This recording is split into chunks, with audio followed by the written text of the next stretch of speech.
Hello, everyone.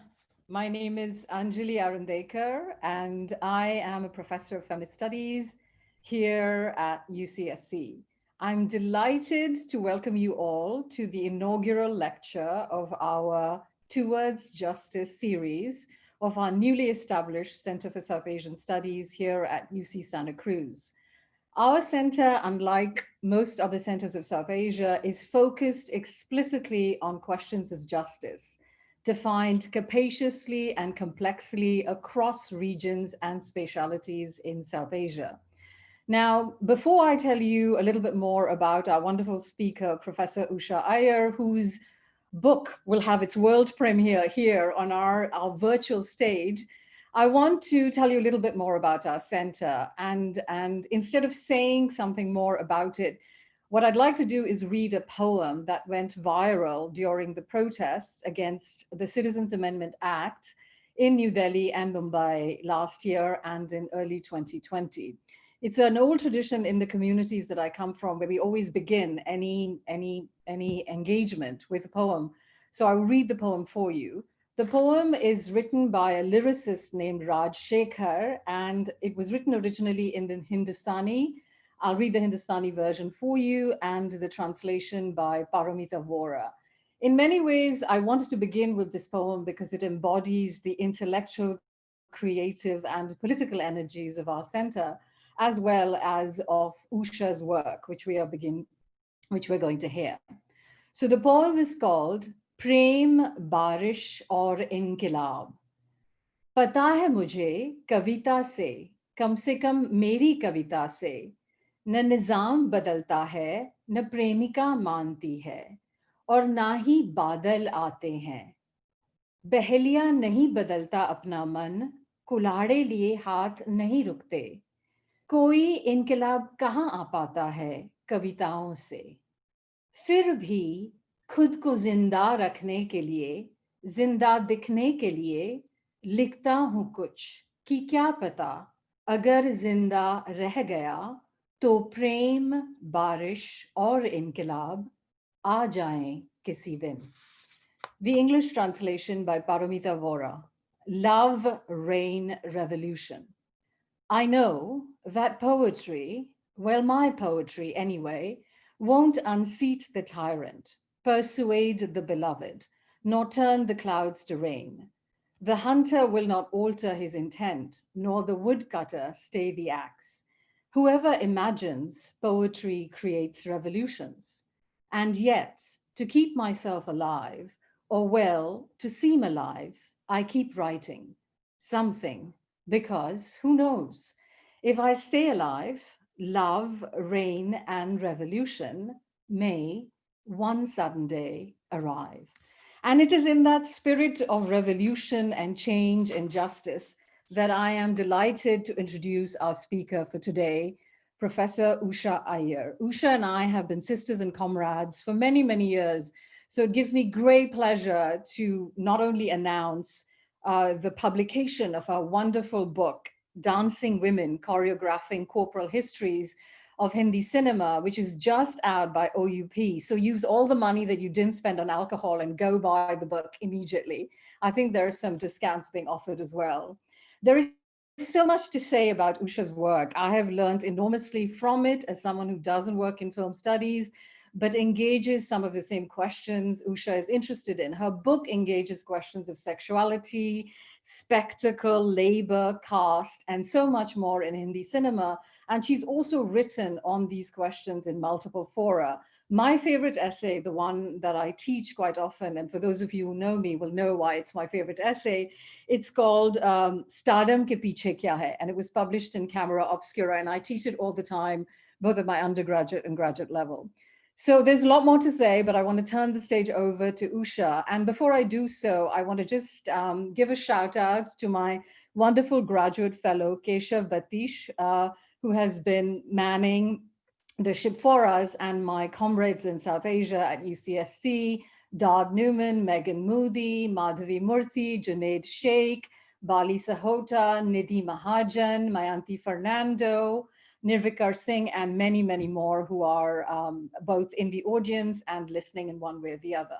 And last but not least, some Zoom protocol.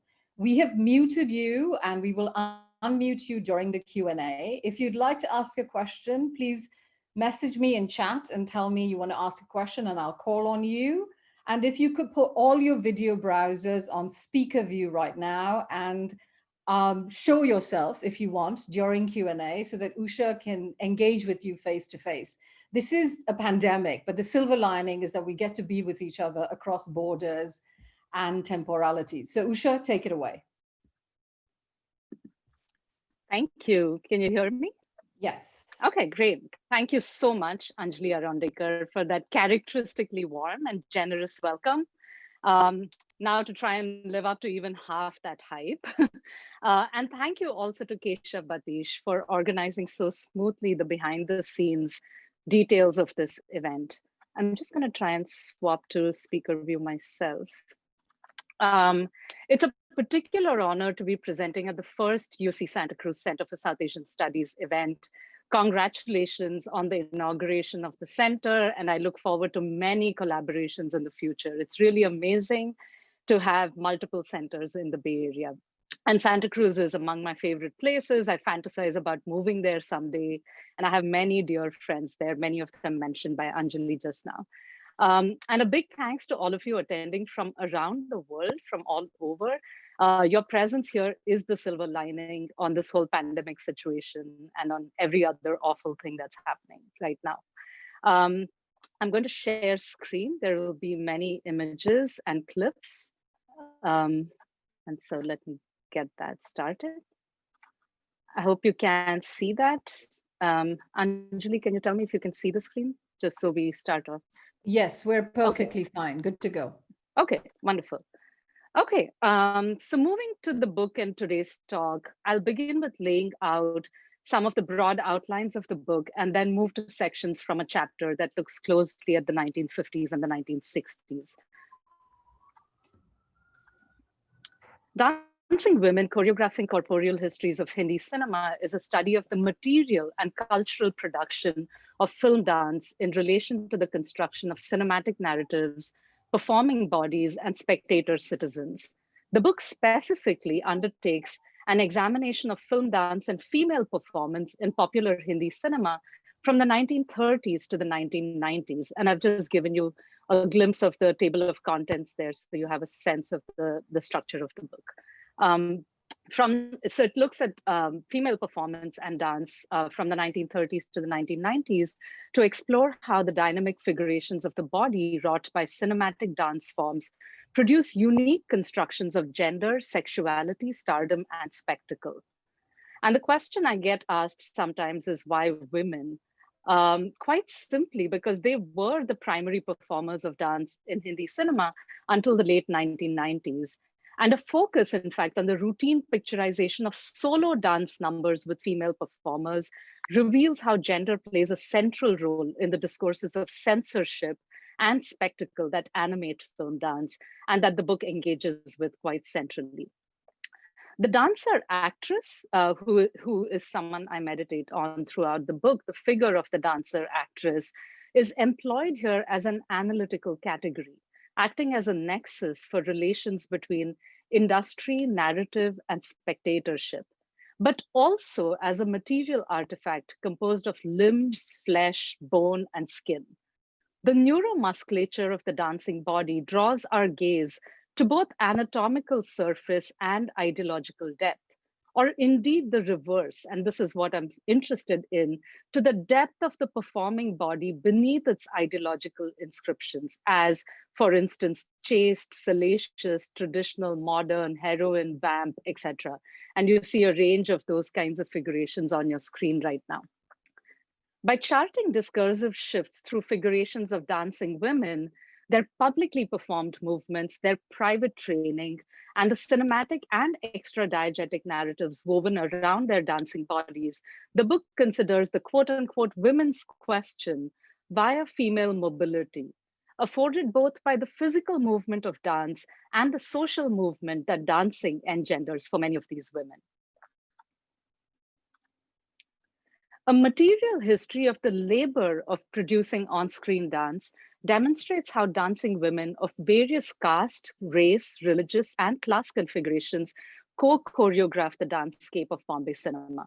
A collaborative framework captures the complex intermedial corporeal history of film dance production, making visible the bodies whose labor is rendered immaterial. The labor of these ghost or shadow figures is central to the production of the dancing star, who was originally the focus of the PhD dissertation that came before the book. The focus was on dancing heroines, but the labor of these ghost or shadow figures is often pushed to the background, throwing a long dark shadow on the spotlighted histories of acclaimed film stars. And that is why the title of the book became Dancing Women, because it's a whole range of other women as well. Ghost figures marginalized at various historical junctures include the silenced bodies of oppressed caste traditional performers such as tawayifs or courtesans and devadasis, temple, court, and salon dancers, as well as the cinematic vamp who resided mainly in dance numbers and was erased from the film's narrative, as well as the industry's accounts of female stardom. The behind the scenes choreographer, rarely credited for the dance performances of stars, and the numerous nameless quote unquote background dancers who perform behind the dancing stars, the spatial praxis of the dance number highlighting the unique figure of the star against the ground of their uniform quote unquote background bodies. The book's historical attention to these various dancing figures over the 19th and the 20th centuries, however, began to displace the binarized foreground-background star-shadow relationship that I was working with in that in-between period, highlighting instead the protean nature of alternating shifts in the visibility and agency of dancing women. Rather than repeating the routinely drawn linear trajectory of the prominence of performing elites and their eventual decline or marginalization, what became apparent was that one could not tell the story of dancing heroines without invoking all these other dancing women. Consider, for instance, the Anglo-Indian backup dancer Edwina Leon's recollection. That's Edwina there. I can't find an image of her sister Philomena, who I'll mention in a moment. But consider the Anglo-Indian backup dancer Edwina Leon's recollection of her sister Philomena's legs replacing Madhubala's legs in some films. Or how in Pakiza's final dance number, Tere Nazar Dekhenge, Meena Kumari's Kathak footwork on broken glass was performed by her dancing double Padma Khanna. In these instances, the figure of the on-screen dancing woman quite literally folds in the limbs, torsos, and gestures of various and variously coded dancing bodies. When we trace material, industrial practices and logics, we begin to formulate a corporeal history that is peopled by many bodies, with agency and authorship dispersed over numerous acknowledged and invisibilized actors. I'll stop sharing for a moment here. So reading these dancing women alongside each other produces a history shot through with insurgencies and digressions that often proliferate within the dancing heroine's body itself, which narrates an approved linear history, but also divulges the mutinous ones always associated with publicly performing women. And in the book, I'm not really interested in a history of the great dancers of Hindi cinema. It's not about taste hierarchies and who fits within it, but the women who are shifting discourse in particularly interesting ways for these concerns that I'm engaging with.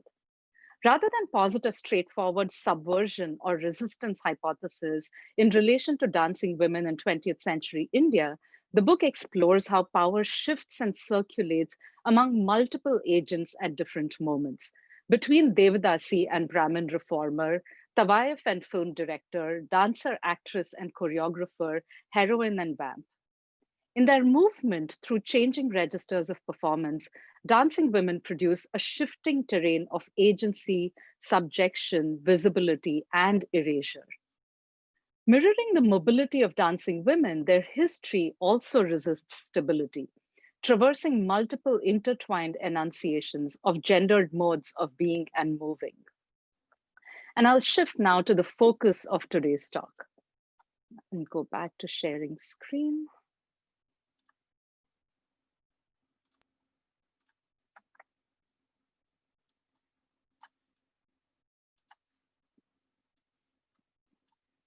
Hindi cinema stages dance in multiple sites during the 1950s and the 1960s. There are romantic solos and duets, what I refer to as narrative numbers, in a body-centered taxonomy of song and dance sequences that I'm happy to discuss and elaborate on in Q&A. But this period is also marked by a dazzling variety of what I call production numbers.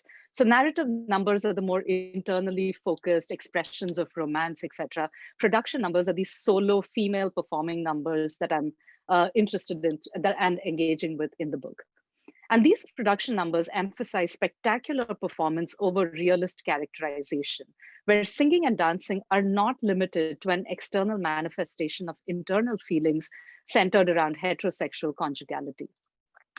There is, in this period, in the 50s and the 60s, the cabaret and the mujra, the Islamicate courtesan film, the mythical Hindu court dancer film, and social melodramas with dancing protagonists, what I discuss in the chapter as melodramas of dance reform.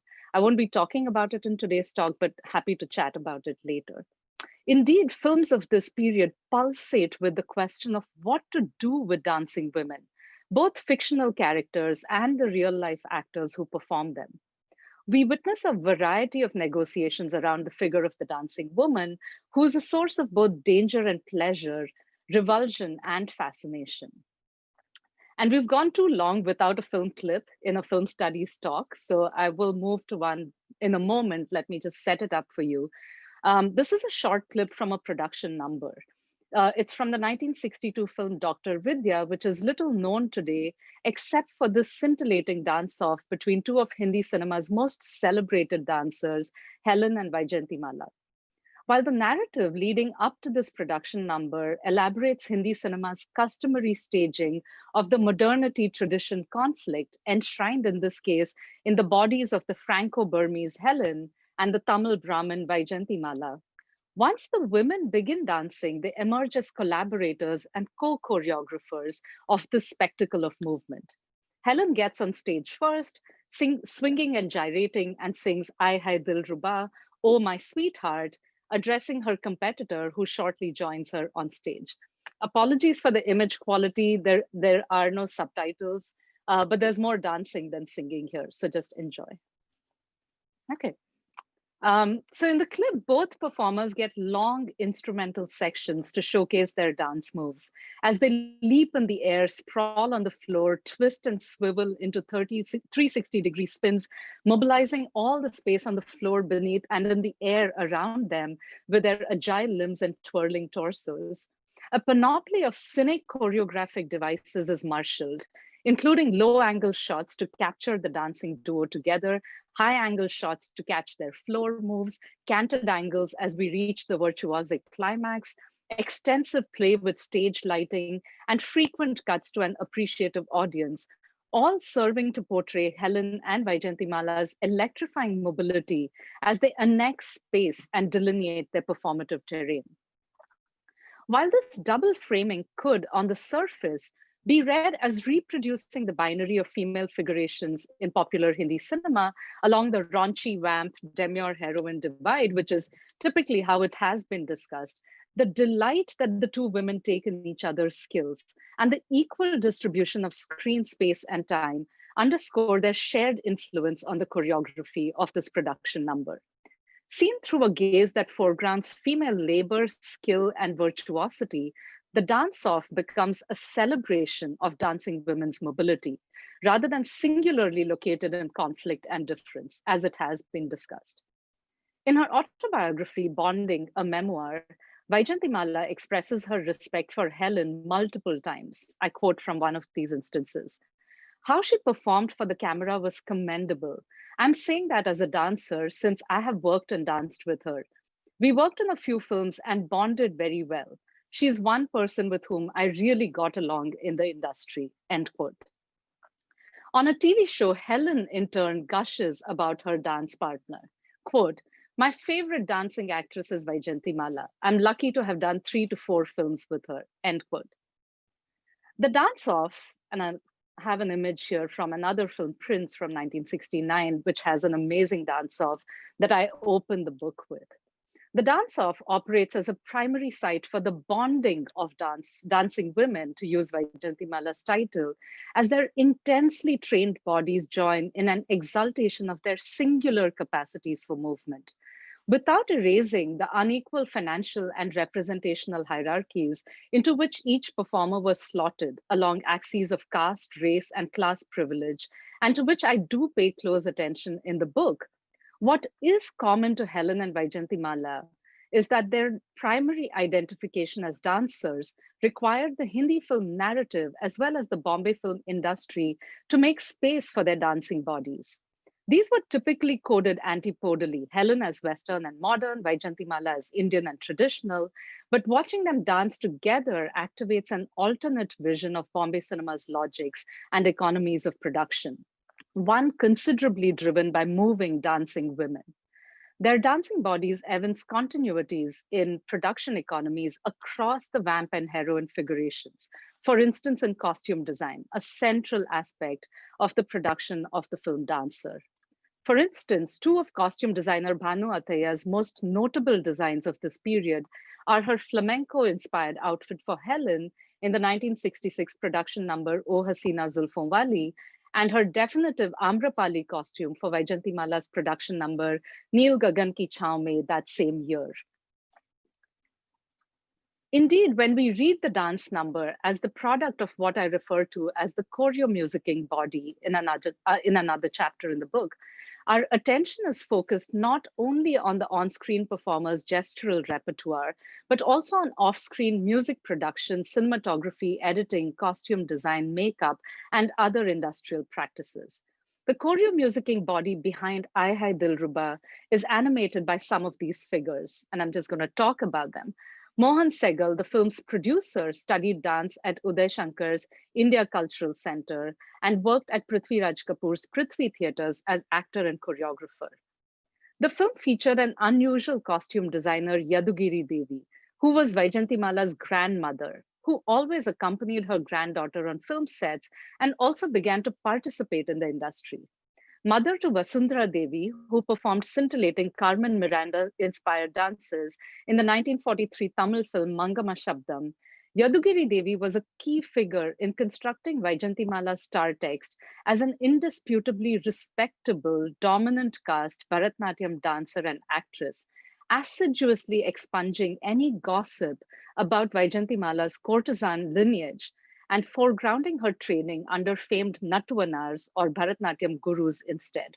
And this anxiety is also reflected in Vaijayantimala's memoir. It's shot through with this anxiety about expunging this, the gossip around the courtesan lineage. But that's interesting for me to think about these folds between different figures. Interestingly, Yadugiri Devi, her grandmother, also introduced to the Bombay film industry the Kathak-trained choreographers Sohan Lal and Hira Lal, who defined the form of Hindi film dance for decades. Dr. Vidya, the film, in addition, marked the debut of Sohan Lal's dance assistant, Saroj Khan, who would make the figure of the choreographer rise to prominence nearly 25 years later with her 1988 production number, Ek Do Teen. Thus, corporeal histories that account for the labor of numerous visible and unacknowledged bodies excavate these deep interlinked stories of industrial practices and networks. The choreo-musicking body that produces Aay Hai Dilruba is given voice by the playback singers for the two dancing women, Geeta Dutt for Helen and Asha Bhosle for Vaijayantimala. These two voices made orally sensible the erotic cosmopolitan energies of production numbers in the 1950s and 60s. The heroine Vaijayantimala's other songs in the film are voiced by Lata Mangeshkar, whose dulcet and decorous voice and carefully controlled star text was seen as buttressing the respectability of the Hindi film heroine. And a lot has been written about Lata Mangeshkar's voice doing this work. A corporeal history sensitive to these performers' lineages, however, upends easy binaries of heroine vamp, good girl, bad girl, voicing, etc. And foregrounds the strenuous labor that female performers expended not only on screen but behind the scenes in highlighting and obscuring aspects of their histories. Anjali Arandekar notes in her study of the Gomantak Maratha Samaj that the sisters Lata Mangeshkar and Asha Bhosle hailed from a Goan Kalavant lineage of hereditary professional female entertainers, a Devadasi diaspora that included the renowned Hindustani vocalists Mogubai Kurdikar, Kesarbai Kerkar, and Kishori Amankar. An analysis of the choreo musicking body that produces Ai Hai Dilruba, that includes Helen, Vaijantimala, Yadugiri Devi, Sohanlal, Saroj Khan, Mohan Sehgal, Geeta Dutt, and Asha Bhosle, among many, many others, excavates the various performance legacies of Devadasis, Tavayas, Nattuvanars, Kathak Gharanas, and Eurasian dancers that come to bear on popular Hindi film through these many performing bodies, folding together their embodied gestural knowledges of music, dance, theater, and cinema. So that's the first section, and I'll make a big leap now, like a virtuosic dancer, which alas, I'm not. But I'm going to leap across sections of the chapter in which I discuss the role of state institutions like the Sangeet Natak Academy, the National Academy for Dance, Drama, Music, which also included cinema for its first 7 years. And also the discussion, I do a discussion of the role of the Republic Day parades. Both of these canonized a set of classical and folk dance forms that then influenced Hindi film dance as well. But I turn now to another kind of folding between the categories of acting and dancing that prompts us to think about aesthetic and theoretical questions around the construction of the dancing body in popular Hindi cinema. In examining the role of dance in the production of the stardom of dancer actresses like Vaijantimala and Wahida Rahman, I encountered the routine binarization of the categories of acting and dancing, with more somber, static, seemingly inward-looking performers hailed as proper thespians, and more mobile, seemingly outward-directed, dance-trained performers, especially Bharatnatyam-trained performers, disparaged as mannered or theatrical. Through focus on the dancer actress Vaijayantimala, this section proposes larger critical consequences for theorizations of acting when we read dancing and acting alongside rather than against each other, reconfiguring in the process standards for acting that are predominantly founded on rubrics of psychological realism, transparency, and face-centered emoting. Vaijayantimala had, through the early 1950s, acted in dance-centric films, which earned her a reputation as mainly a dancer with meager acting abilities. In her memoir, she reminisces, quote, "Till Devdas happened, a 1955 film, the critics kept harping that I was a dancer, not an actress. But after its release, I received terrific reviews and was accepted by the mainstream," end quote. She ascribes this metamorphosis from a dancer to an emoting actress to the famed auteur Bimal Roy's ability to discern the quote bhavas or moods that flit across a dancer's face during those myriad mudras or gestures, end quote. Rather than replicate this division between dancing and acting, moving and emoting, I suggest here that when we shift the dominant focus from realist, speech-driven, face-centric emoting, when we take seriously performance that is located not only in the face, that most celebrated expressive field for evaluating good acting, but located instead across the body in dancing legs, gesturing fingers, gyrating torsos, emoting necks and heads, we are able to locate the density and fluidity of performance in movement and gesture. We sensitize our evaluative criteria to the performing body's ability to produce and express meaning through movement. Dance scholar Sally Ness asserts, "When I think of dancers, I think of their bodies." When we turn to dance to theorize film acting, we may similarly proclaim, "When I think of film actors, I think of their bodies."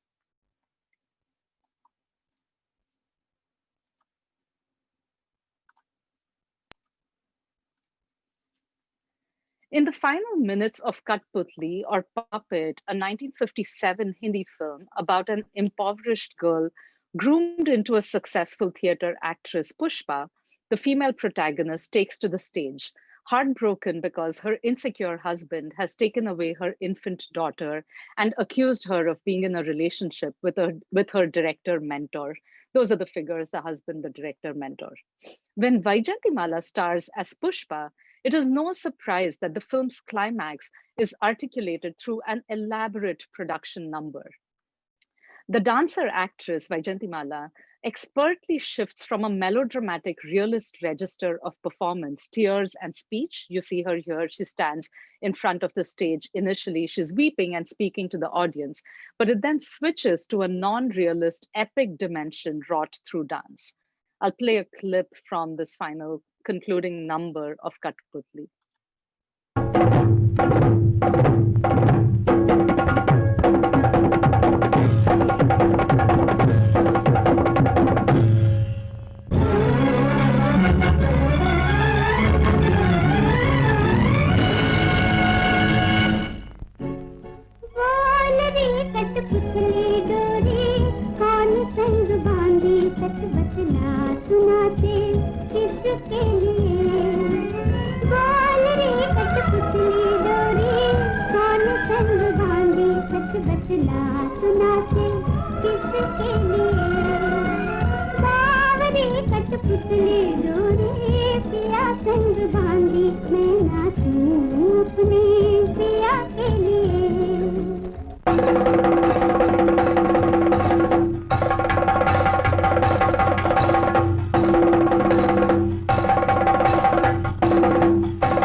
Employing the vocabulary of the South Indian dance form Kathakali, traditionally performed by men, Vaijayantimala's strong swivels and grounded leaps testify to impressive strength and virtuosity and generate variously the rasas, or roughly translated affects, of Raudra, anger, Veera, courage, Bhayanaka, terror, and Karuna, pathos. The movement vocabulary of Kathakali, with its heavy and muscular footwork, large expansive movements of the limbs that allow the dancer to forcefully annex space, a fixed, strong torso, and dramatic pulsating eye movements, enables Pushpa to eloquently express her agony and rage at the injustice meted to her. As Pushpa spins in anguish and resentment, the camera too comes off its axis and sways in canted angles to the music as if it has all become too much to bear, until she collapses onto the dance floor to rousing applause from the audience. All that the film can do after this dizzyingly virtuosic climax is to tag on a few minutes of hasty and feeble narrative closure that reconciles Pushpa with her husband. It is the danced finale that effects a complex, multi-layered staging of the melodrama of female suffering under a patriarchal regime that limits women's movement in this film, whether in terms of bodily comportment or moving out of the space of domesticity, which dance enables for many of these protagonists. This construction of the affective architecture of a film through dance helps explain why dancer actresses, including other Hindi film actors like Sadhana Bose, Vaida Rehman, Padmini, Madhuri Dixit, Sri Devi, among many others, perforce have a different performative repertoire than actors who do not dance or are not trained in dance. This opens up the assessment of acting beyond the criteria of naturalism and realism that was employed by many Hindi film critics to entirely different approaches to acting and embodying characters and their emotions. Indeed, dancer actresses who train to produce fully expressive bodies reveal the corporeal foundations of film acting. In her detailed account of training practices in Indian classical dance, classical always in quotes, Ananya Chatterjee notes, quote, "The Indian dancer never learns to think in terms of muscularity, weight shift, energy manipulation, or finding her or his center, but instead imbibes these principles through Angashuddhi, purity of limb, and Saushtubha, which is purity of body line, among other principles, as delineated in performance treatises like the Natya Shastra and the Abhinaya Darpana," end quote. Without erasing the complicated history of this textual tradition of the Natya Shastra, the Abhinaya Darpana, a range of aesthetic treatises, or essentializing older performative traditions, one might find ways to engage with them for their hermeneutic potential to reveal certain cultural and social attitudes towards performance, especially when we read these texts, body-centered aesthetics, translated through the evolving embodied knowledges of Devdasis, Tawayevs, dancer actresses, choreographers, backup dancers, reality TV show participants, and the like. Here's just a quote from the Abhinaya Darpana. I'm not going to read it out, but I'll leave it there on screen. The delineation in Indian aesthetic treatises of the production of affect through a series of physical actions provides clues to the corporeally grounded conventions of performance and reception that inform, however tangentially, dance-trained actors in cinema. And the reason I'm bringing this up is because actors like Padmini, Wahida Rehman, Vaijayantimala were trained in this recently textualized, Sanskritized tradition of Bharatanatyam. So they used this language themselves. It's not kind of to say that film directors and choreographers were actually reading these treatises, right? But it's how it comes to be part of the popular idiom during this period. When dancer actors bring to film these conventions from codified styles of dance, they deeply alter the melodramatic, realist mode of acting in popular film, and indeed the very structuring of the film's narrative content and affective architecture. Vaijayantimala, trained in a recently textualized Bharatanatyam in the 1940s, marshals the language of this dance training in describing her own experience with film acting. Quote, "I never had any training in theater. Dance has been the most crucial component in my evolving as an actress. Dancing is so much of bhava or mood and abhinaya, expression of emotion," end quote. Her contemporary Wahida Rehman, who I'll move to in a bit, ascribes her famed emotive abilities to her training in Bharatanatyam, recalling the director Guru Dutt's comment, quote, "She did the song in Pyasa well because she's a dancer. She knows how to give silent expressions," end quote. Borrowing from these treatises' elaborate lexicon of the movements of major, minor, and subsidiary limbs, ranging across 80 face movements, 36 kinds of glances, detailed articulations of the movements of armpits, shoulder blades, calves, eyelids, nostrils, lower lip, chin, teeth, etc., I deconstruct the dancing female body into three broad categories: the face, the torso, and the limbs. And I just have some GIFs here to play with those notions. Each of these body zones is capable of a variety of addresses depending on the deployment of their constituent parts and the social connotations of those gestural articulations at certain historical moments. So that close-ups of footwork don't mean the same thing from the 30s to the 90s or the torso, but they keep changing. And how can we locate performance across these body zones?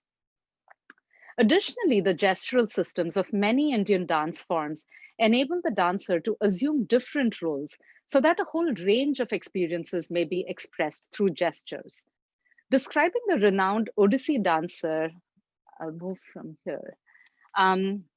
Describing the renowned Odissi dancer Kelucharan Mohapatra's enactment of the role of Krishna through gestures of flute playing, and then his impersonation of Radha through gestural descriptions of her breasts, Uttara Asha Kurlawala notes, quote, "The same single performer represents empowerment and seduction, religion and sensuality, theatrical artifice and human emotions, male and female, dominant and subordinate positions," end quote. Actors trained in dance fundamentally alter the representational logics of popular Hindi cinema by bringing to it this multiplication of personas through their ability to gesturally embody manifold singularities. In each of her quote unquote dance films in the 1950s, ones that I'm really fond of, actually, the ones she does with Kishore Kumar, before she starts winning accolades for her acting, um, Vaijayanti plays multiple dancing roles, often dressed in drag to play both male and female parts, Radha and Krishna, a peacock and a village girl, a Manipuri, a Bharatnatyam, a Kathak dancer, all in the same number. These instances of dancing masquerade not only put on display Vaijayantimala's skill and versatility, but also evacuate the dance numbers of male presence, producing radically altered figurations in turn of female protagonists in her films. As women who do not necessarily sing and dance to convey emotions centered around heterosexual romance, but as trained professional dancers flaunting their magnificent artistry. Significantly, in later quote unquote serious films, where she does win accolades for her acting abilities, Vaijantimala's authorial control over the narrative is diminished as her performative repertoire is subsumed and domesticated into the conventional trajectory of male centered narratives. Sangam, Devdas, a bunch of films that she wins awards for. She's never quite as luminously in charge once she transitions from the histrionics of the dance films of the 1950s to the very similar register of the social melodrama, where the ecstatic excess of her dancing body is circumscribed by more integrated narratives driven by the hero's goals. Theorizing Theorizing acting through dancing bodies illuminates thus how certain movement vocabularies engender specific types of cinematic narratives, genres, and industries, and centrally establishes the intermedial relationships of cinema with other performance traditions. When Vaijayantimala employs Abhinaya to enact a range of human and non-human subjectivities, rain, rivers, peacocks, snakes, thunder, lightning, flowers, gods and goddesses, and persecuted performing women like Pushpa in Kathputli, her actor's body is imbued with the capacity to embody multi-scalar modalities, ranging from personal experiences to cosmic inhabitations. Even as narrative exigencies frame Pushpa, our character from Kathputli, as a puppet, allegorizing female subjection in a realist melodramatic idiom, when this is articulated through dance, what erupts out of the narrative frame is Vaijantimala's dexterous choreography of multiple performance modes. In the body of a dancer actress, the puppet turns into the adroit commanding puppet master. This is why, when we think of dancer actresses, there is no way to not think of their bodies. And I'll turn now briefly to the final section, which takes us to another set of factors that inflect the folded figuration of the dancer actress in this period. This time highlighting issues of training, technology, and religious regional affiliations. While Vaijantimala was shrugged off as a South Indian dancing star for quite a few years in the Bombay film industry, the Tamil Muslim Vaida Rehman faced a contrasting situation of the erasure of her identity as a South Indian Bharatanatyam trained dancer. Both dancer actresses were trained by highly respected Nattuvanars. Vahida Rehman trained under Tiruchendur Meenakshi Sundaram Pillai, who initially refused to teach her because she was Muslim. She quotes him as saying, "She won't be able to express our varnams, musical compositions. How will she do abhinaya, expressions?" And then Vahida Rehman adds, "Then he saw my horoscope and realized that I would be his last student. And that's why he took her on as his student." She recollects the enduring impact of her role as the noble prostitute Gulabo in her second Hindi film Pyasa from 1957, quote, "Because Pyasa was such a serious dramatic role, people thought of me only as an actress and not a dancer. And for a long time, I didn't get dancing roles," end quote. Indeed, not until the 1960s, well into her acting career, did Rehman play a dancer protagonist in Hindi films. Quote, "Many people didn't know that I'm a trained dancer because they felt I didn't behave like one. she remarks in an interview, suggesting that the cultural iconicity of a Bharatanatyam dancer did not accommodate an actress of Muslim lineage who spoke Urdu and did not conform to the physical appearance of a Hindu goddess, the iconicity that Vaijayantimala in turn was sedimented into.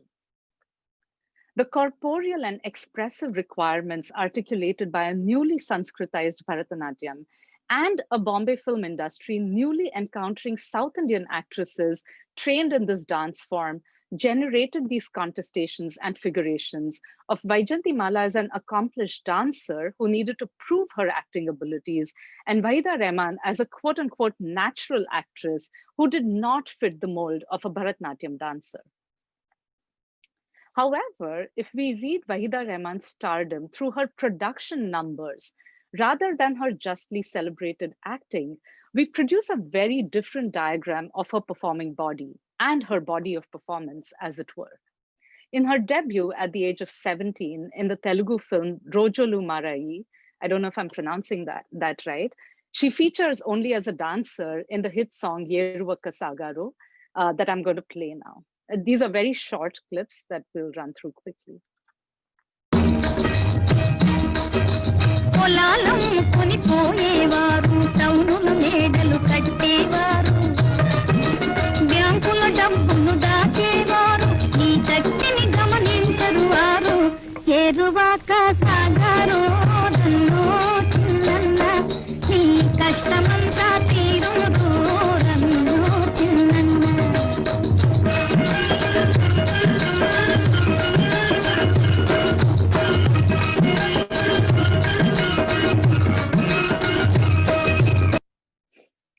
Rehman's description of this dance number, it was added later after production was done.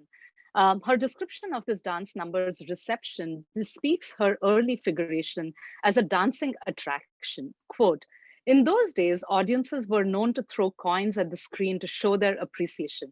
And that's what people did when my dance started. We were told that when the film was over, people would ask the projectionist to run the song again, end quote. Like Vaijayantimala, dance had led Rehman to the movies, both stage and screen no longer taboo for women like them, as Rehman remarked to me in a personal interview, discussing her transition from Bharatanatyam to hybrid film dance. Quote, training in classical dance gives your body basic training and makes it so much easier to pick up other dances, she said. In her third and final film in the South, in 1956, Rehman once again featured only in a production number. So these are like what you'd call item numbers in Bollywood now. She featured in a production number in the swashbuckling Oriental spectacular Ali Baba and 40 Thieves, the first full-length Tamil color film shot in Geva color. Let's watch a bit of the film, the song Salam Babu. This is from 1956. தள்ளாத கிழவருக்கும் தாழாத ஆசையே தன்னாலே உண்டாக கண்ணாலே பேசியே காந்த சிலை காதல் வலை காந்த சிலை காதல் வலை வீசும் நிலை பாருங்க கனவு இல்லைங்க நினைவு தானுங்க கனவு இல்லைங்க நினைவு தானுங்க கணமேனும் வேண்காலம் கழிக்காதீங்க ஓ சலாம் பாபு என்ன பாருங்க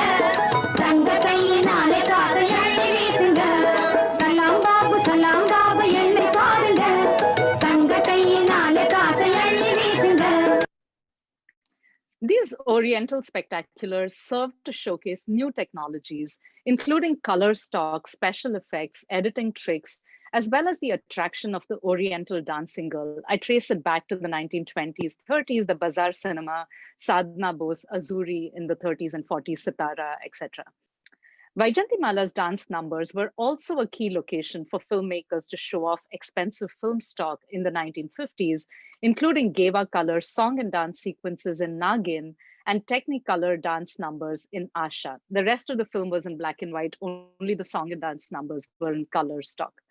From Sadhna Bose in J.B.H. Vadia's extravagant 1941 dance film, The Court Dancer, to Azuri in V. Shantaram's 1935 film Chandrasena, to Vaijantimala in Nagin, to Helen in innumerable cabaret sets that were especially constructed for her, to Wahida Rehman in this film, the dancer actress is a pivotal figure in choreographing and fashioning new regimes of techno spectacle. Rahman's initial three films celebrating her versatility across folk dance, Bharatnatyam, and Oriental dance prod us to imagine what her career might have looked like if she had stayed on in South India, working in the Telugu and Tamil film industries that espouse different logics of cinematic spectacle than the Bombay film industry. They remind us as well that the itinerant dancing girl and the heroine are never too far apart, and that dancer actresses take deep pleasure in presenting their skills on screen. Vijay Anand, director of the 1965 film Guide, remarks, quote, Wahida Rehman had a grace in her demeanor that only a dancer could have. But the world and she herself had forgotten that she was a dancer. I realized she needed the role of a dancer and hence Guide, the film that he makes with her, end quote. Rahman recalls, Wahida Rehman herself, when Guide came my way, I told Devanand that if you want to, you can chop my dialogues, but don't cut my dance sequences, end quote. What is evident here is Rahman's desire to reclaim her dancing past, one obscured by an intervening decade of male auteur-directed social melodramas featuring little to no dancing.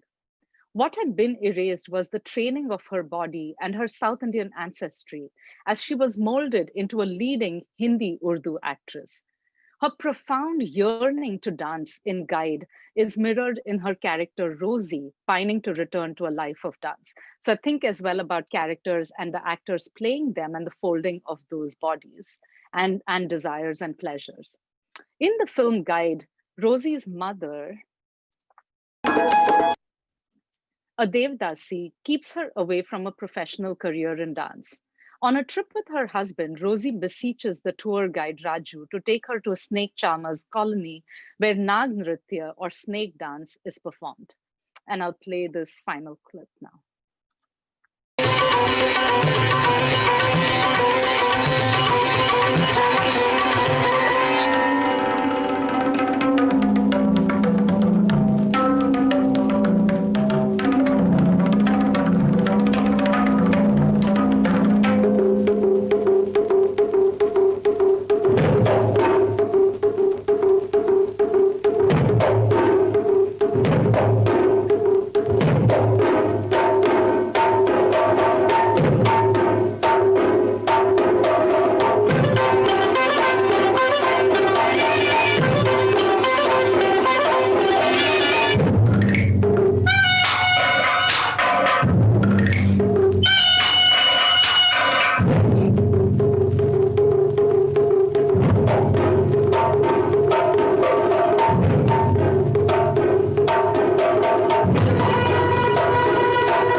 A series of frames early in the sequence bond the two dancing women together.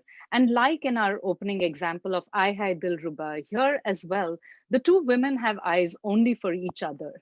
Both clothed in flaming red, Rosie and the Saperan, or the female snake charmer, spin deliriously in a whirling frisson of folk and classical movements, blurring lines between the ritual folk dancer embodied in the figure of the Saperan, the female snake charmer, the band Devadasi, our character Rosie, and the Bharatnatyam trained actress Wahida Rehman yearning to dance.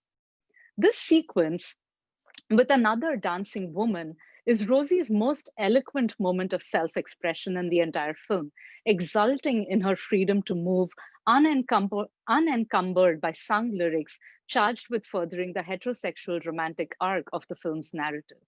It is a conversation only between the dancers and their dance, And the palpable excess of this sweaty, pulsating, enigmatic dance number is indeed emblematic of the excess of the dancing woman in popular Hindi cinema, marking a site of escape from the normative constraints of the narrative, as well as a dancer shunning society more generally. As the audience watches agape, Rosie sways, giddy and sweating, and launches into a staggering, dizzying whirl that the camera accompanies with 360-degree pans. The dancing woman's harnessing of cinematic technologies to capture her moving body renders the dance number a site of maximal formal innovation, a techno spectacle. Rahman recalls the elaborate camera. She recalls the elaborate camera setup for this whirling climax. In those days, we didn't have crab trolleys and the cameras were bulky and heavy. In the middle of the set at Mehboob's studio, they built a raised platform on which the camera and circular tracks were placed. Fali Mistry, his assistant, and Vijay Anand sat there with the camera tilted down for the top shot. I danced round and round, and the camera followed me on the circular tracks. There was a camera assistant who ran alongside the tracks holding all the cables. We both went round and round. It must have looked like a jalebi being fried. Citing the snake dance as her favorite number in the film because it highlights her quote unquote pure dance skills, Rahman compares the labor involved. There's no sound in this, it's just a GIF. Rahman compares the labor involved in its production with the ease of featuring in narrative numbers, for example, Gata Rahe Mera Dil in the same film guide. She says, in a love song, the couple would usually hold hands or run through fields, so no dance steps were required, end quote.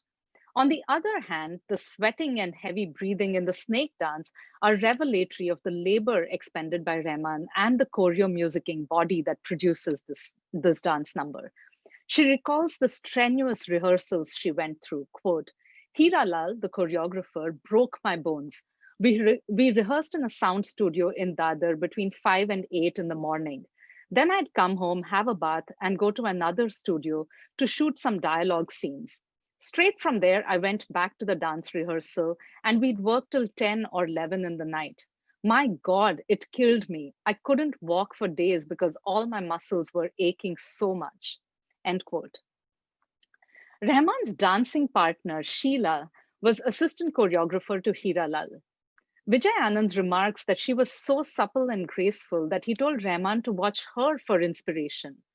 One can imagine how much labor Sheila might have expended on the snake dance, assisting Hira Lal with the conceptualization of the dance, standing in for Rahman while she was away on other sets shooting dialogue scenes, rehearsing her own part in the dance, training backup dancers for other opulent production numbers in the film, and one among many other tasks. Rahman recalls that Sheila was quote, very good and graceful. I told her to become a solo dancer, but she had her own logic and said, I won't get many solo dances, but as an assistant, I can work on 10 pictures, end quote. In the same year of Guide's release, Sheila worked as assistant choreographer and dancer on the considerably lower budget Tarzan Comes to Delhi, which, in keeping with the unabashed dance and action attractions of B movies, featured Dara Singh, a wrestler turned film actor, and a multitude of dancing women.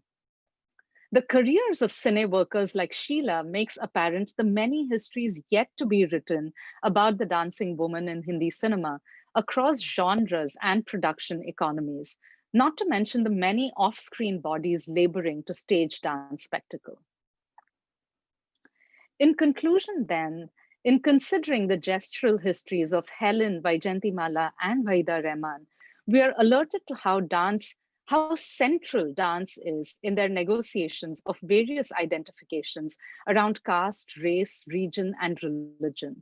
If we don't consider women and dancing and performing women specifically in our analyses of these categories, we fail to apprehend the complex processes involved in the social production of these categories through gendered practices of the body. When considered as part of a history of performance traditions, cinema's figurations, technologies, and practices reveal their rich intermedial connections, producing corporeal, gestural, visceral histories. Relating film to other corporeal practices folds issues of social history, aesthetics, and the place of the cinema in the social. Cinema is part of a larger complex of corporeal practices, and the dancing women that populate this book foreground the labor, skill, and virtuosity of the many on and off screen bodies that produce the processes and the pleasures of popular Hindi cinema. I'll stop there. Thank you so much, Usha. Everybody, please clap. We have unmuted you so Usha can hear you. And if I could invite you to show us your lovely faces. I know all of you have been, putting on makeup, practicing your dance moves. I would raise a glass to Usha's wonderful talk. And I have a bunch of folks who have texted me and asked me questions. I'm going to give people who are in the queue first, and depending on how much time we have and how much excitement I can feel from you, so feel free to radiate that across the scene. So the first question is from our film studies people. They seem overly enthusiastic, so I'm going to give them the first wave. So we have Sangeeta Gopal first, and then Bhaskar Sarkar. If y'all could just show us your lovely faces when Usha asking the question, that would be wonderful. Thank you. Take it away, Sangeeta. Oh, do you see me yet? Yes, I see your okay, lovely face. Awesome. Well, thank you so much, Anjali, for organizing this kickoff, the world premiere for this absolutely marvelous book that I cannot wait to sink my teeth into. And, thank you so much, Usha, as well, for this like truly masterful research on subjects that are like literally pierce me with kind of desire, right? So it was just the most, I don't know, like corporeally exciting hour for me, even though I was off video, but enough of that. I want to kind of congratulate you for giving us an entirely different account of, Hindi cinema's attractions, about which I've been thinking for as long as I've been thinking of Hindi film. My obsession with dance began with a dancer called Bindu. When I was like maybe 9 years old, and you know all about Bindu, so I'll leave you to our private pleasure there. And Bindu's cleavage, which I really adored. But the question I had for you is sort of linked to that very end, right? Where I'm really interested in how on-film dance, with its many unfolded corporealities and social productions of meaning, might have connected with like off-screen dance as social practice, as well as training, etc., for middle-class subject formation, diffused in society. And the reason I'm very interested in this is because it seems as though something comparable just did not happen for music. In other words, like film music and the traditions of classical music stayed really far apart, and nothing like a popular music ever really took hold beyond the cinematic instance, right? What would you say would be the career of dance in this regard? I feel like it's somewhat similar with dance as well until the 2000s with all the Bollywood dance classes, right? And I have that just in a bit in the epilogue. I know there are a lot of people writing really well about Bollywood right now. Shilpa Mukherjee is writing, for instance, about item numbers. Sangeeta Shreshtova, Anna Morcom have written about how it took off as a kind of new technology of the body. And that has to do with Shamak Davar, these kind of well-trained, college-educated, and now Caucasian background bodies versus the very the working class bodies, the backup dancers, who were often not trained in dance at all. Some of them were, some weren't. Hari Krishnan writes very compellingly about dancers in Tamil cinema in Celluloid Classicism, his book.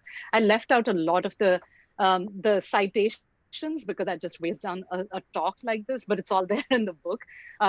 But social dancing actually comes up only when I read about the Anglo-Indian, the Eurasian backup dancers. So Edwina Leon, there's a delightful book about her, very slim, how they would dance because of their community. So social dancing was regular. They actually went to the movies. They went to act in films and as backup dancers as an extension of their social dancing practices. So Herman Benjamin, and a lot of the film blogs online, Dances on the Footpath, Dusted Off, Cinema Nritya Gharana, actually talk about these dancers.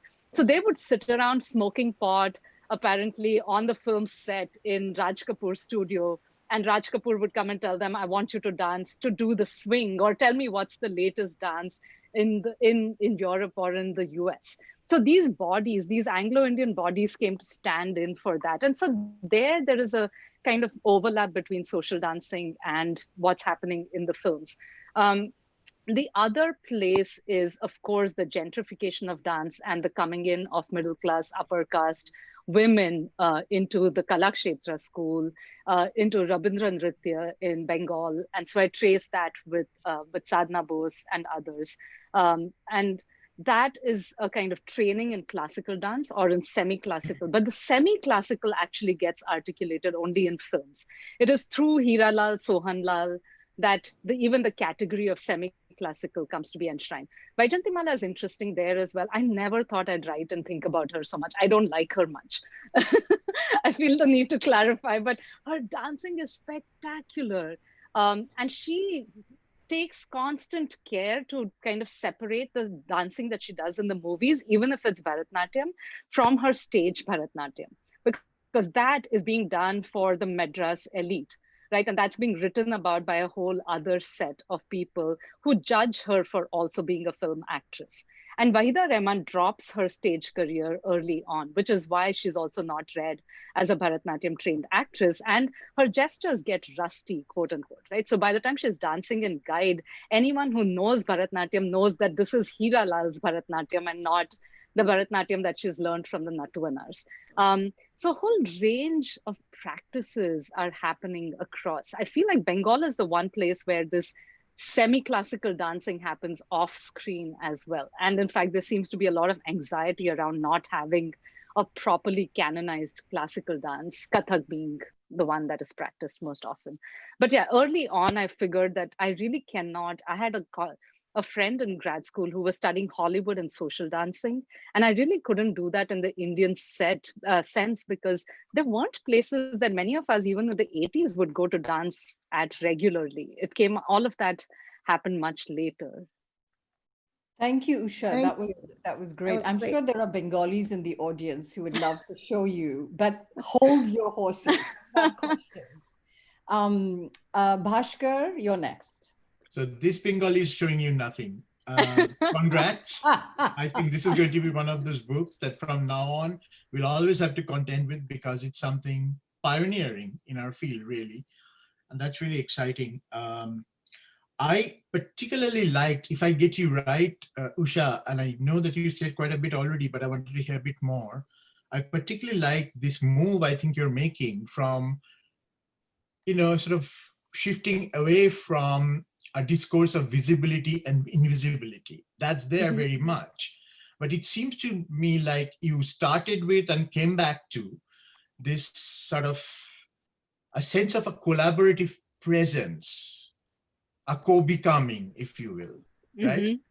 If you wanted to talk a bit more, that's really wanted to hear about. Sure, yeah. And I was, so co-choreography, and I came to it much later because of course you're writing about Vaijantimala and Wahida Rehman and asking yourself why you're writing about them and not about all the other figures that get erased, right? But co-choreography then allows you to tell the connected stories rather than kind of talk about the figure, the background and the foreground, the shadow and the spotlighted star, etc. And also the Madhuri Dixit. So the black and white photograph I showed you of Saroj Khan and Madhuri Dixit is by Dayanita Singh. It's from a fantastic series of photographs called Masterji, which is what Saroj Khan was called. And returning to that chapter, the Camera Obscura piece that Anjali said she teaches, I'm a little embarrassed by now because that was early on, this kind of very textual reading. here is the heroine, here is the vamp, this is how Madhuri Dixit combines them, and before her, Zeenat Aman and Parveen Babi, etc. But Dayanita Singh's photograph actually brought in a whole circuit of multiple dancing women, the choreographer, the heroine, and the backup dancers who are just biding their time, waiting for these two to figure out her steps.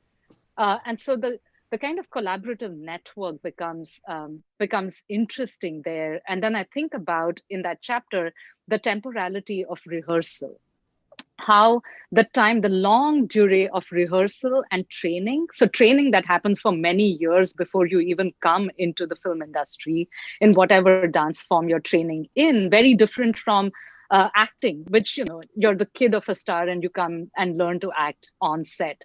But dance training actually requires those many, many years before that. And then the many days and weeks of training on before you come on set for the final shooting itself.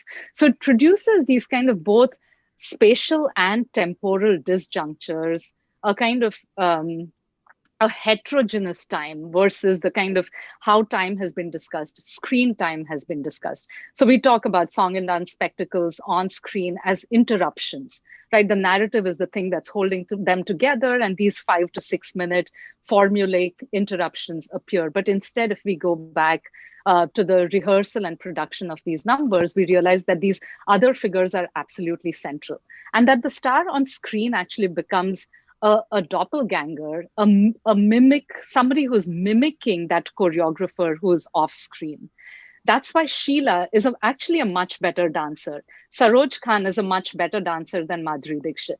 The actresses, the heroines, are constantly told, if you can even do 50% of what that woman does, you will make it as a star.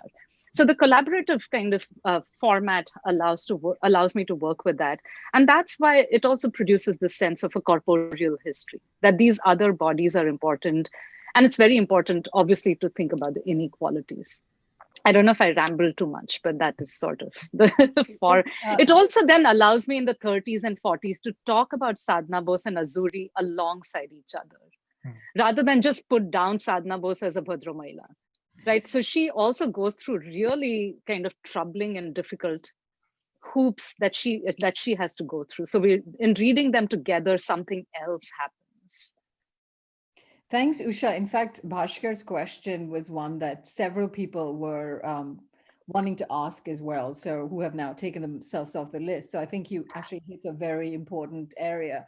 I have a couple of my dynamic colleagues from Santa Cruz next.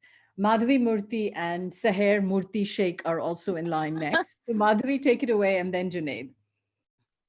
Thank you so much, Usha. Seher is back in her room, so it's me. Oh no! But no, I will echo all the effusive congratulations that you're getting for the talk, and I can't wait to read the book.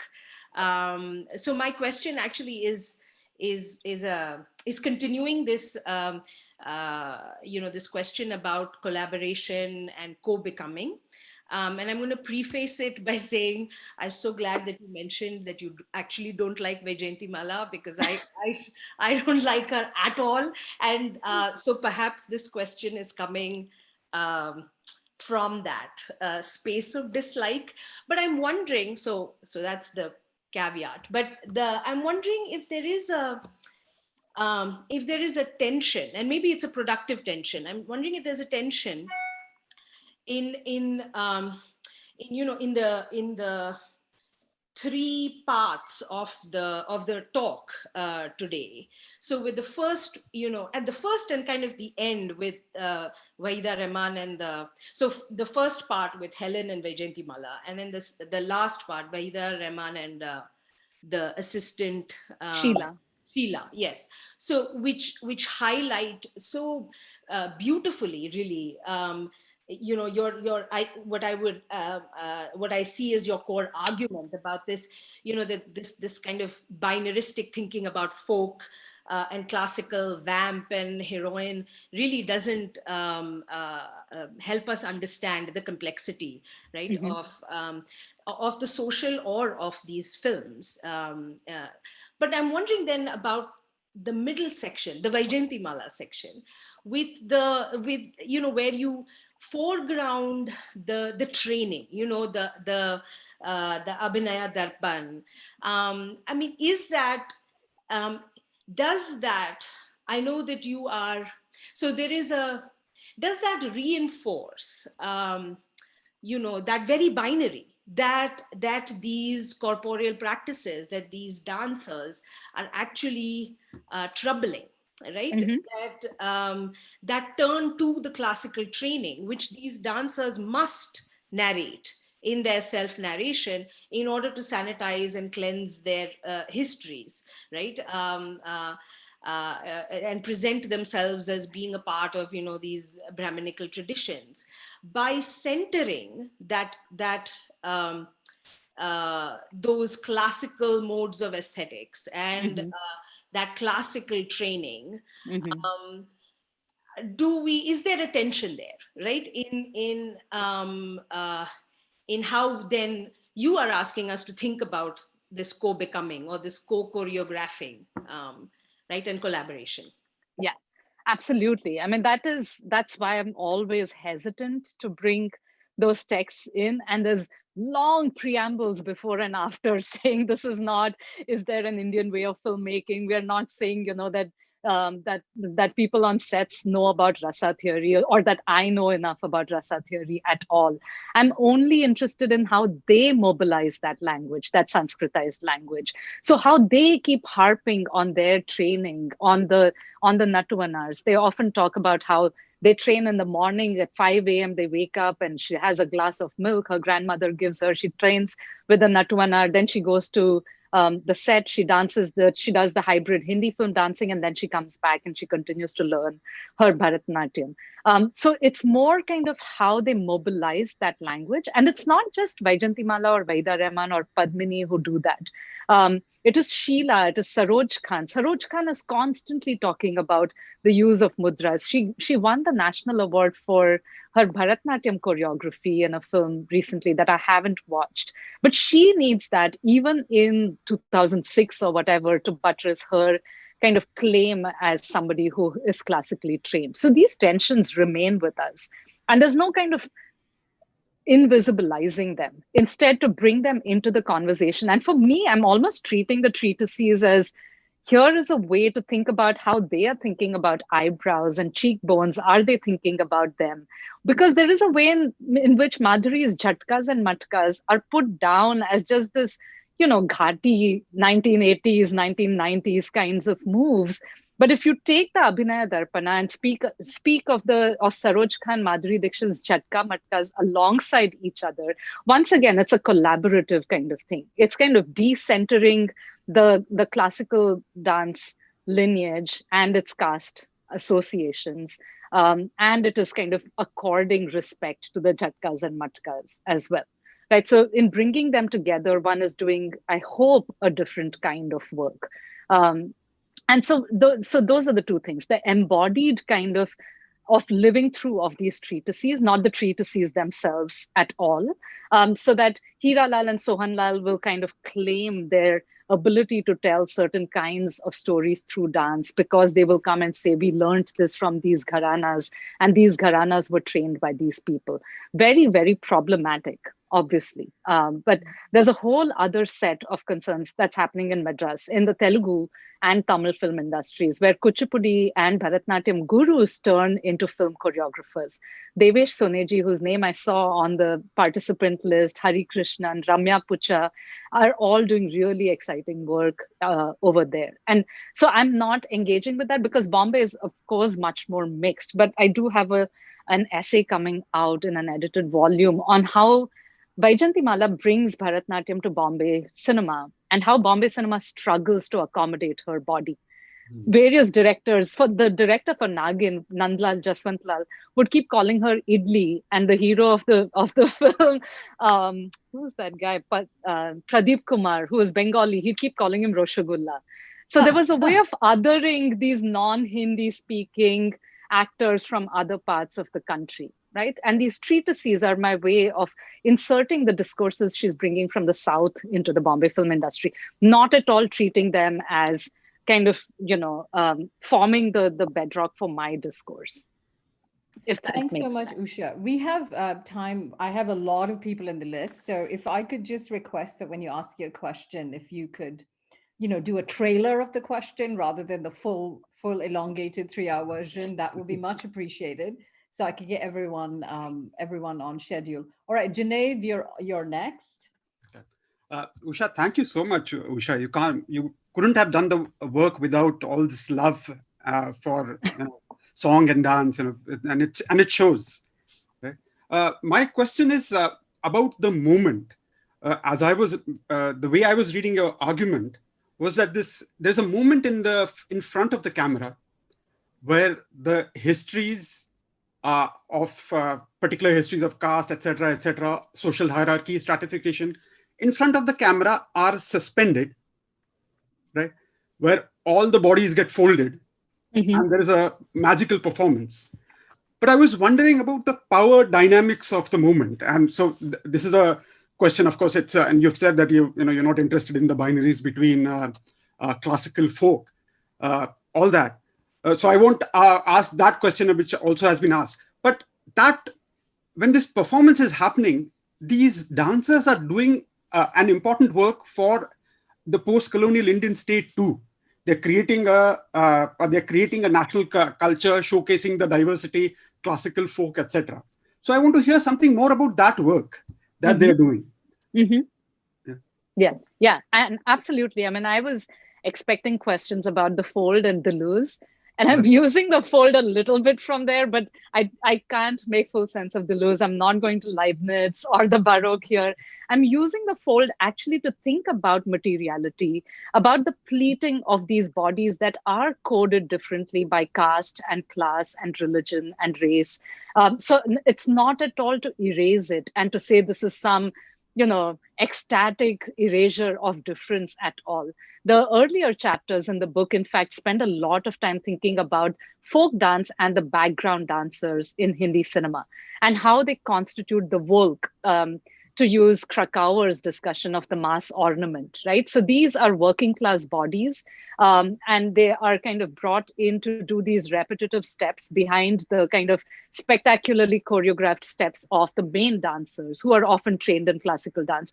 The hierarchy is maintained. They obtain throughout all of these histories, and they continue now. Of course, with the 90s, those bodies are pushed out, and you have white Caucasian bodies, you have other kinds of bodies. So all of those still continue to remain very much at play. There is no erasure. What is interesting is how these other bodies can actually become visible if we go behind the scenes. In that case, they become the main stars. Our upper caste, the kind of middle class, upper caste actors are only learning from them constantly. So, the inequality becomes actually even more highlighted when you realize no one knows about Sheila, and everyone knows about Wahida Rehman, right? To put it very simply. Thank you, Junaid. That was a wonderful question. And I'm going to take my privilege as a moderator to just make a comment, Usha, and you and I can chat over a cocktail because I know there are smarter people who have to ask questions. My comment is about Wahida Rehman, for example, the period that you're talking about. There is the effluence of dance genres in Marathi cinema at the same time, right? And interestingly enough, Tamasha, for example, as obviously is the overdetermined genre, but there are a lot of folk dances, etc. So it was very curious to me, and I'm going to read your book and learn more where that would go, right? Because you're talking about Bombay cinema, and often when people talk about Bombay cinema, it becomes Hindi cinema, as if Marathi cinema has no role. And post Prabhat Studio, as you know, there is a. So that was my comment in search of a question. And then the second thing to think about for the futurity of this project, as you are imagining it in the Caribbean now, I know, is why, as a non-film study scholar, why are the questions you're asking about corporeal histories, right? Not why are they attached to only the overdetermined genre of dance or gala or singing, where the corporality is writ large? Can one make the same kinds of arguments about archives or about textual forms, because I feel like the broader historiographical intervention you're making is about corporal histories of critical objects, whatever they may be. So something to think about as we move forward. But I don't want to monopolize the conversation because I know we have more questions. So Gitika Jain, I can't see you, but if you're here, please ask your question. And can I just quickly respond, Anjali, that some of the discussion is also about the gestures of technology. It's not the gestures only of on-screen bodies or even these off-screen bodies. It's about what happens to cinematography and editing and art direction and carpenters and painters on set and the fingers of the editors who are cutting these films. So it's a gestural kind of ecology, to use Debashri Mukherjee's term around cine ecology. It's this entire set of not just bodies, not just human bodies, but also non-human elements. The plaster of Paris fluted columns that Helen rubs herself up against, the slides that she goes up and down. These are created particularly for her body, right? So it's a kind of, it's corporeality of a whole range of materialities. And to the point about tamasha, Pehli Jhalak has a great tamasha by Vaijayanti Mala, I think, in fact, choreographed by a Bharatnatyam Nattuvanar. So they take off all of the risque, erotic, fun elements of the tamasha, but it's still pretty good. That's great. Thank you so much. Gitika, please, you're next. Thank you, Anjali. Really enjoyed that presentation, Usha. So excited about your upcoming book. So all the best for that. I had a question about, well, actually a comment by Malika Sarabhai, who I guess didn't transfer over from classical dance to film. There's a video where she talks about how she went for a rehearsal or an audition, and then the director was, looking down her cleavage or something made her very uncomfortable, and she never returned to film. But she did talk a little bit about how Bollywood has co-opted Bharatnatyam, and her comment was to the question, has Bollywood helped or hurt classical dance?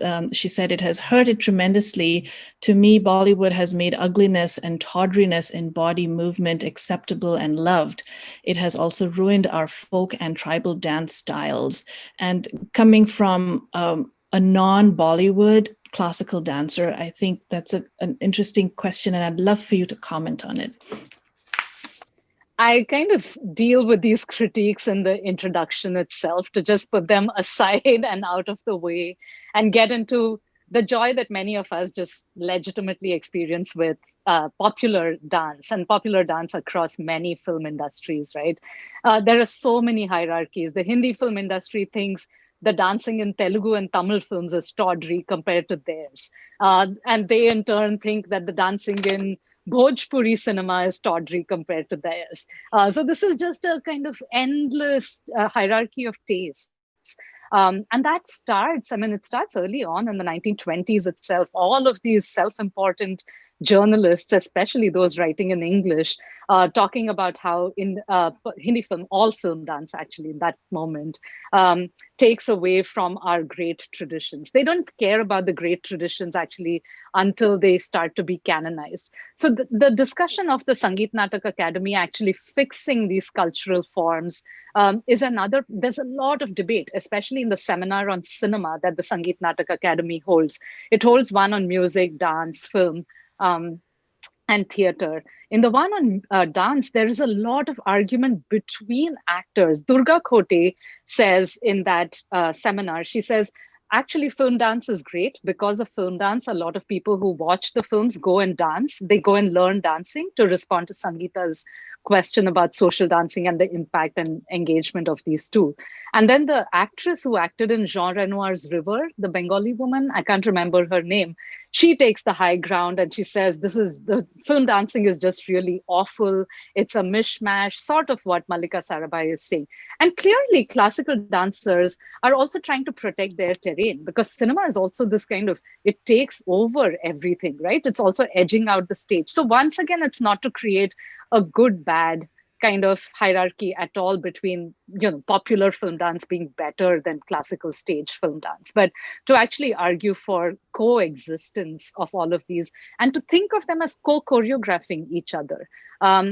Uday Shankar is kind of arguing, saying film at the same seminar, the Sangeet Natak Academy seminar, he says film dance is terrible. It's a complete mishmash. And then he is put down a few years later for his dance being semi-classical and not being authentic classical dance, right? So that was the kind of shifting of visibility and erasure that I was interested in as well. Who at any point in time has a say in what constitutes the popular, the classical, the folk, etc. Thank you. Usha, we don't want to leave you right yet. Vilashni, my colleague, has one last question. Then we have a tiny little ceremony, which will take all of 1 second, and then we're going to let you go. All right, Vilashni, your last question. Okay. Thank you so much, Usha, for this absolutely beautiful talk. I want, and I hope we can talk more since we're close by to one another about this project. I want to pick up on something that Bhaskar and Anjali both had us think about. And if it doesn't make you too crazy, I want to go back to the fold. We don't have to be Deleuzian, but I want to think the fold with you for a moment. So Anjali mentioned the question of the archive and what a location of bodies in archives has done around South Asian history. And we know that deeply Foucauldian tradition, of course, which Anjali is a major figure in. And I'm thinking that what you're giving us is a way to think in a very different way, not only about what body you are surfacing in the particular archive you work with, but also a different theory of corporeality. Right? This is not necessarily the body simply as it is being inscribed by power or constructed fully discursively. What's so powerful, and I think it extends beyond film studies, is the kind of tactile corporeality, the fleshy quality of what you're working with. And I was struck by this as I was thinking about the tension between the images that are stills that you show that are so much a part of the kind of film industry star system quality, and then something that happens when you show the film clips, especially for me, the one about the snake charmer, you get a completely different sense of the animated body. So not just that fabulous fetishistical female flesh of the dancer, but also something that has qualities of like possession, of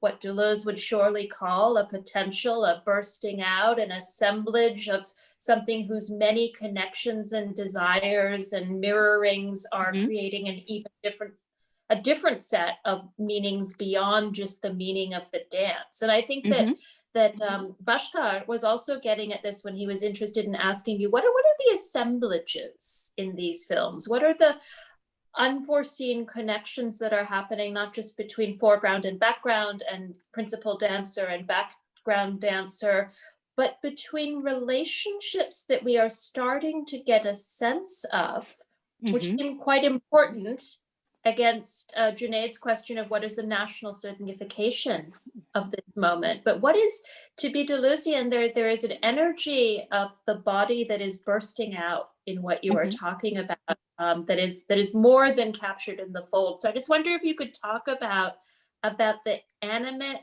fleshly potential of these bodies. Absolutely. And I think the one place that comes to the project from is dance studies. Your colleague Cynthia does really interesting work there as well on South Asian dance and corporeality. So dance studies, because it's often kind of the people in dance studies are dancers themselves. And when I started this project, I don't dance. I'm terrible at dancing unless I'm very drunk. But which tells you something as well about interiority, exteriority, folding, all of that Deleuze talks about. Right. But I started learning Odyssey when I started this project, because the embodied experience of labor, of lack of skill in my case, but of sweating, of all of those was absolutely necessary to even do the writing, to understand what what that training, what that time of rehearsal meant, why Waida Rahman says she couldn't walk for days, because it's only a 3-minute dance on screen. Often you might not even remember it later. It's only when I was struggling to walk down the metro station in Delhi because my thighs were just so hard from squatting in the Odissi pose that I could understand finally what she meant. So there is one is just the practice of dance studies that many of us in other fields do not have embodied relationships to that corporeality. Sitting in an archive, for example, produces, on the other hand, its own set of affects, right? So that is also important. And Anjali writes about that. A lot of people write about that work. So I absolutely am not saying there are some things that are more corporeal and others that where the body is subsumed or sublimated, etc. But it is, in fact, that Deleuzian folding of interiority and exteriority, mind and matter, body and soul, inorganic and organic, right? He talks about that. And all of that is pleated. I also love using pleats because I'm thinking about clothing and costume and fabric. And there exactly. And the treatises talk about aharya. They say dance is not produced. The body is only one element. The other elements are abhushan, jewelry, aharya, clothing, etc. Right? So already we're seeing a tradition in which the body is not just one thing, but it is distributed across many affective terrains. So it's helpful for thinking about all of that. And it also then telling this history through folds and pleats allows us to kind of hold all these histories together simultaneously. So rather than say that Devadasi is disappeared, they remain, and they don't remain just as hauntings, right? So there's a poignancy to the disappearance of certain figures. But when we say, but when we focus on their labor, we see that these laboring bodies continuously remain if we train our sight upon them, if we train our vision to look at the backup dancer. So it's important to think about virtuosity and corporeality together in that way. Yeah. Thank you so I much. love that. And, thank you for everyone for sticking around. If Usha was here, I would give her flowers Thank to you. thank her Thank for a you. wonderful talk and for your beautiful book. And last but not least, a mask that says Desi Swag, which we will be sending to all our speakers because we have to contort to our corporal histories. All this to say, thank you everyone for joining us. It was a wonderful inaugural lecture. I couldn't be more pleased. And it's so delightful to see all your lovely faces wherever you are. Stay safe, and the wanker will be gone next week. All right, see ya. Thank you. Let's Bye-bye. hope. Bye-bye, everyone.